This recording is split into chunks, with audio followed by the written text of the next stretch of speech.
L'info éco avec Capital. On commence avec le chiffre du jour, 0,3%, c'est la maigre revalorisation des allocations familiales prévue pour avril 2019. Cette hausse minime, inférieure à l'inflation, ne devrait pas réjouir les familles concernées. Hélas pour elles et pour les Français bénéficiant de prestations sociales, l'année qui commence leur réserve d'autres mauvaises surprises. Mais heureusement, tout n'est pas noir. Mois par mois, Capital détaille les coups de bambou, mais aussi les coups de pouce qui vous attendent en 2019. Pension de retraite, prime d'activité, réforme des APL. Découvrez ces changements à surveiller pour votre budget.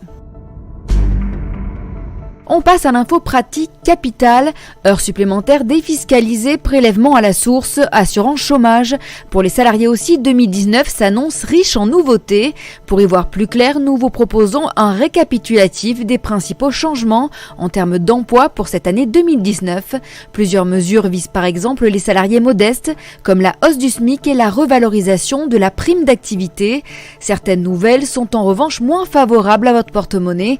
C'est le cas de la fusion des deux régimes de retraite, Agirc et Arco, les nouvelles modalités concernant les congés paternité, le compte personnel de formation et les heures sup sont eux à retrouver sur capital.fr.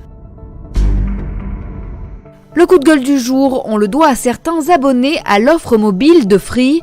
Depuis le 1er janvier, des clients de l'opérateur ont vu leur débit maximum 3G limité.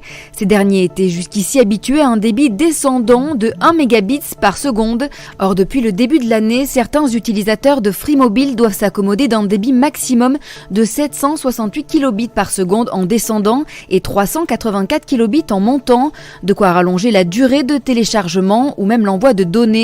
Depuis 2016, le débit 3G a été limité à plusieurs reprises, conséquence d'un accord passé entre Free et Orange.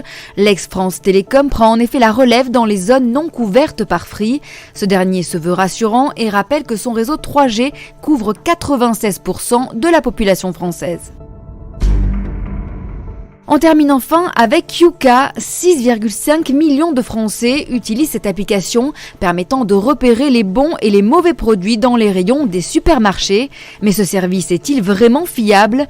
Pour Serge Herzberg, médecin nutritionniste à l'INSERM, cette application ne repose pas complètement sur des bases scientifiques. Dans une interview accordée à Capital.fr, ce spécialiste revient sur le fonctionnement de Yuka et pointe les détails contestables.